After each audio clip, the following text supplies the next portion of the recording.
जी हां, थूक पर पाबंदी के बाद पाकिस्तान और इंग्लैंड के दरमियान पिंडी टेस्ट में इंग्लिश क्रिकेटर जोए रूट ने गेंद चमकाने का अनोखा तरीका ढूंढ निकाला है। तफसीलात के मुताबिक क्रिकेट में खिलाड़ी अमूमन गेंद को चमकाने के लिए थूक का इस्तेमाल करते हैं।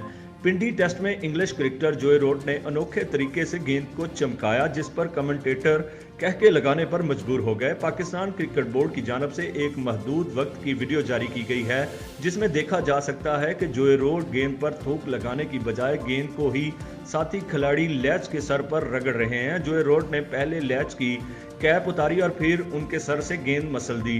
रोड ने लैच के सर पर बाल कम होने की वजह से सर के मुख्तलिफ हिस्सों पर गेंद लगाई और अपना काम करते हुए खामोशी से आगे बढ़ गए। रोड की इस दिलचस्प हरकत पर कमेंट्री बॉक्स में बैठे कमेंटेटर भी चुप न रह सके और खूब कहे लगाए, जबकि नासिर हुसैन ने साथी कमेंटेटर को मजाकन कहा कि वो उनकी तरफ ना देखें।